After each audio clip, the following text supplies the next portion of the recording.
कृष्णं वंदे जगद्गुरुम्। अधिष्ठानं तथा कर्ता करणं च पृथग्विधं विविधास्य पृथक् चेष्टा दैवं चैवात्र पंचमम्। बहुत महत्वपूर्ण श्लोक है कि जब हम इस संसार में जीते हैं, जन्म से लेकर मृत्यु तक प्रस्थान करते हैं, तो हमें किन किन तथ्यों पर विशेष ध्यान रखना चाहिए। अब देखिए, श्री कृष्ण जी कह रहे हैं अधिष्ठानम। अधिष्ठान का तात्पर्य है शरीर, और उसके बाद कर रहे हैं कर्ता आत्मा। आत्मा अर्थात प्राण, जो कि हमारे शरीर में विद्यमान होता है। अधिष्ठान में अधि उपसर्ग अगर माने तो जैसे हम अधि उपसर्ग लगाते हैं करण में तो में पर हो जाता है, तो उसी तरह से आत्मा जो है वो शरीर में, प्राण जो है वो इस शरीर में अवस्थित है। अब शरीर को सबसे पहले क्यों कहा श्री कृष्ण जी ने अधिष्ठानम तथा कर्ता? जीवन यात्रा के लिए शरीर को हृष्ट पुष्ट रखना बहुत आवश्यक है। शरीर को मजबूत रखना, शरीर को स्वस्थ रखना बहुत आवश्यक है। अपने नियंत्रित खान पान के द्वारा और व्यायाम, योग, कराटे इत्यादि जो माध्यम है खुद को तंदुरुस्त रखने के लिए, उसके द्वारा शरीर को हम हृष्ट पुष्ट मजबूत रखें कि जीवन में कितना भी बुरा समय आ जाए, एक बात पर जरूर ध्यान रखना चाहिए कि हमें शरीर को कमजोर, शरीर को क्षीण नहीं होने देना है। विपरीत से विपरीत स्थिति में भी, गलत से गलत समय में भी, गलत से गलत समय से तात्पर्य है अगर आपका बहुत बुरा समय चल रहा है, फिर भी आप इस बात पर ध्यान रखिए कि आप अपने शरीर पर उस बुरे समय का असर मत पड़ने दीजिए। अर्थात खान पान सही रखिए, फल फूलादि इत्यादि आहार में लीजिए, भोजन उचित समय पर कीजिए।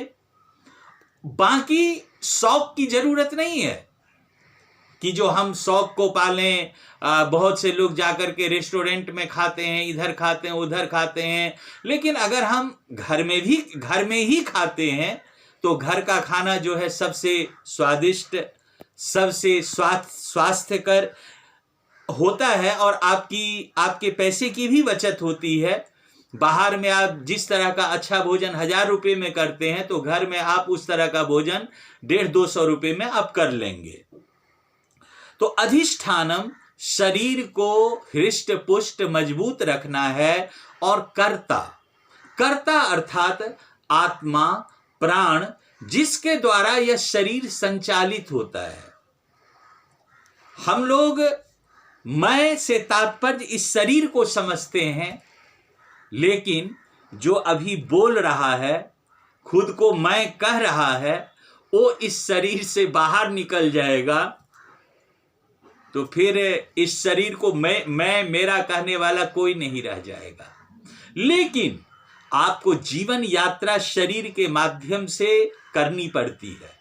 आप कोई भी कर्म करेंगे, कर्तव्य कर्म करेंगे, प्रोफेशन आप करेंगे, डॉक्टर का हो, इंजीनियर का हो, आईएएस का हो, आईपीएस का हो, विद्यार्थी का हो, किसान का हो, व्यापारी का हो या विद्यार्थी का हो, अगर आपका शरीर स्वस्थ नहीं रहेगा तो आप नहीं कर पाएंगे।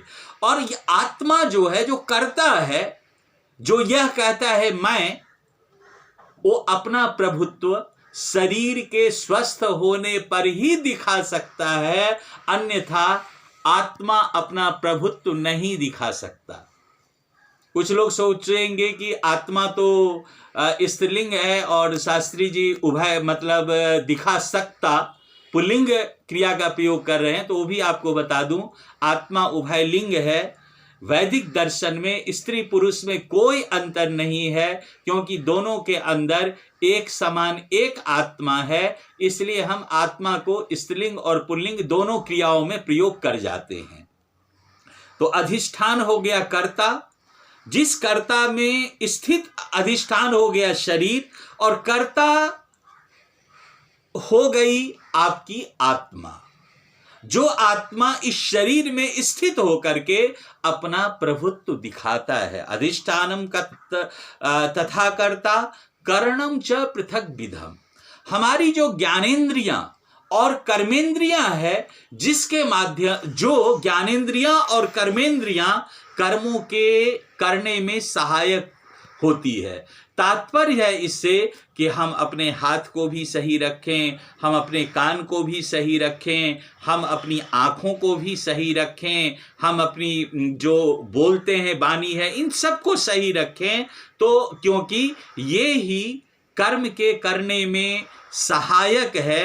तो इसलिए श्री कृष्ण जी कह रहे हैं कि कर्म करने के लिए, इस संसार में जीवन यात्रा के लिए जो हम कर्तव्य कर्म करते हैं अर्थात धर्म करते हैं, धर्म से पुनः आप लोग कंफ्यूज बार बार होते रहेंगे, क्योंकि विषय ही ऐसा है कि धर्म कर्म शब्द का पर्यायवाची शब्द है। जो कर्तव्य कर्म है उसका पर्यायवाची शब्द धर्म है, लेकिन धर्म का मतलब हमारे देश में कुछ और ही मान्यता है। इसलिए मैं कर्म और धर्म जब भी बोलता हूं तो आपको ये बात रिपीट करके बोलता हूं। तो अधिष्ठान, कर्ता और करण के द्वारा, ज्ञानेंद्रियों और कर्मेंद्रियों के द्वारा जो कर्म करने में सहायक होते हैं। साधक तमम करणम, कारक में करण की क्या परिभाषा है? जो कर्मों को करने में सहायक हो उसे करण कहते हैं। तो हमारा हाथ है, हमारा पैर है, हमारी आंखें हैं, हमारे कान है, नाक है इत्यादि, ये सब सहायक है। वाणी है, तो ये सब सहायक हैं। तो कर्णेंद्रियों पर भी ध्यान रखें कि ये सब उचित काम कर रहे हैं या नहीं। तो श्री कृष्ण जी कह रहे हैं अगर आंखों की रोशनी कम हो जाएगी, क्षीण हो जाएगी, तो कर्मों को करने, शरीर तो है, शरीर में प्राण भी है, लेकिन हम कर्मों को करने में उतने सक्षम नहीं होंगे। तो उस तरह के पदार्थों का सेवन करें जिससे आंखों की रोशनी बढ़ती है, ऐसी चीज़ों का सेवन ना करें। अब आंख के द्वारा ही अन्य ज्ञानेंद्रियों और कर्मेंद्रियों को आप समझ लीजिए। तो अधिष्ठानम तथा कर्ता करणम च पृथक विधम विविधास्य पृथक चेष्टा, अलग अलग चेष्टाएं। अब विविधास्य पृथक चेष्टा, संसार में विभिन्न तरह के कर्म हैं। कोई डॉक्टर का काम करता है, कोई इंजीनियर का काम करता है, कोई टीचर का काम करता है, कोई किसान का काम करता है, कोई व्यापार का काम करता है, कोई मेहतर हो गया, मजदूर हो गए, ये सब हो गए, आदि आदि बहुत तरह के कर्तव्य कर्म है इस संसार में। IAS IPS ये सारे कर्म हो गए। सबकी अपनी अपनी जो रुचि होती है उसी अनुसार वे कर्मों को अपनाते हैं। विविधा से पृथक चेष्टा, सबकी अलग अलग चेष्टा है। चेष्टा से तात्पर्य है रुचि। आप किसी को मन करेगा कि जो शिक्षक बने, आप उसको कितना भी समझाएं, नहीं तुम आर्मी ऑफिसर बनो, और नहीं तैयार होगा। क्यों? क्योंकि पढ़ाने में उसकी रुचि है। ये और बात है, आजकल की नौकरी के लिए जो भी मिल रहा है लोग अडॉप्ट कर लेते हैं और फिर अपनी मतलब जो अपने जो उनके कर्म हैं उस कर्म के साथ थोड़ा सा मतलब गलत करते हैं। मान लीजिए किसी को शिक्षक पढ़ाने की रुचि नहीं है, लेकिन सैलरी के लिए उसने शिक्षक की नौकरी कर ली, तो अच्छी तरह से वो नहीं पढ़ाएंगे। तो लेकिन यहाँ पर जो श्री कृष्ण कह रहे हैं कि लोग बाग कर्म अपनी अपनी रुचि के अनुसार करते हैं। तो अपनी रुचि क्या हो गई? जो हम करना चाहते हैं। अब ये रुचि कैसे उत्पन्न होता है कि किस तरह से रुचि उत्पन्न होती है? आप एक घर में माता पिता के 2, 3 या 4 संतान हैं, आप देखेंगे हर एक आदमी अलग अलग रुचि के होते हैं। खाना ही ले लीजिए, किसी को बैगन अच्छा नहीं लगता, किसी को मूली अच्छा नहीं लगता, किसी को भिंडी अच्छा, किसी को आलू नहीं, किसी को आलू बहुत पसंद है तो किसी को भिंडी नहीं पसंद है, तो किसी को करेला बहुत पसंद है तो आलू। तो एक ही घर में अगर 4 लोग होंगे तो खाने में आप अपनी अपनी टेस्ट देखेंगे। इस तरह से कर्म के लिए भी अपनी अपनी रुचि होती है। और वैदिक दर्शन का यह मानना है कि ये जो रुचियां हैं, ये रुचियां वस्तुतः बार बार के जन्मों के कर्मों पर आधारित होती है। एक माता पिता के 4 संतान हैं, एक तरह का माहौल मिला, एक तरह का सब कुछ मिला, लेकिन माता पिता चाहेंगे कि चारों एक जैसे हो जाए, ये संभव नहीं है। कोई बिल्कुल अनपढ़ रह जाएगा, कोई पढ़ लिख करके बहुत बड़ा विद्वान होगा, किसी को साइंस अच्छा लगेगा तो किसी को कॉमर्स अच्छा लगेगा, तो किसी को आर्ट्स अच्छा लगेगा। क्यों भाई, जब हम एक फैक्ट्री से लाखों चाकू निकालते हैं तो एक सामान निकलते हैं, लेकिन जब माता पिता ने चाहा तो बच्चे एक जैसे क्यों नहीं हुए? तो वेदांत दर्शन कहता है ये जन्म जन्म के कर्मों का अनुभव है। अब तात्पर्य है कि कोई इसी को प्रतिभा भी एक तरह से कहते हैं, इंटेलिजेंसी, जो जन्म जन्म के कर्मों का अनुभव होता है। कोई किसी बात को बहुत जल्दी समझ लेता है। एक ही क्लास में पढ़ने वाला छात्र 99-98 लाता है और उसी में पढ़ने वाले छात्र छात्राएं फेल भी होते हैं और बहुत अच्छे नंबर भी लाते हैं। तो ये इसको प्रतिभा जो हम कहते हैं, ये जन्म जन्म के कर्मों के ऊपर आधारित होता है। और जिसका पहले से नहीं है उसके लिए कोई उपाय नहीं है। तो वहां पर वैदिक दर्शन कहता है नहीं, चूंकि कर्तव्य कर्म करने से जो प्रतिभा का निर्माण हुआ है, जो प्रारब्ध हुआ है, जो पुरुषार्थ से प्रारब्ध बना है, तो हमारे पास इस जन्म में भी पुरुषार्थ करने की शक्ति है। अगर मैं चाहूंगा तो मैं प्रारब्ध का निर्माण कर लूंगा इसी जन्म के पुरुषार्थ से। इसीलिए कोई छात्र छात्राएं बहुत मेहनत करे तो अच्छे अच्छे प्रतिभावान छात्रों से आगे निकल जाते हैं। और रसरी आवत जात है सिल पर परत निशान वाली बात। तो अधिष्ठान, शरीर, कर्ता, जीवात्मा, करण जो हमारे शरीर में ज्ञानेंद्रिय और कर्मेंद्रिय है, पृथक चेष्टा मतलब जो हमारी रुचि होती है जिस काम को करने की, और 5वां कहा दैवम चैवात्र पंचमम, 5वां है दैव, भाग्य। अब भाग्य किसे कहते हैं? सफलता असफलता का नाम भाग्य है। 4 चीज हमारे बस में है। एक किसान ने खेती की, बहुत अच्छी खेती की, बहुत अच्छा खाद इत्यादि का उसमें प्रयोग किया, खेत को तैयार किया, खेती कर दी, अतिवृष्टि हो गई या अनावृष्टि हो गई, फसल बर्बाद हो गया, इसका नाम है दैव, भाग्य।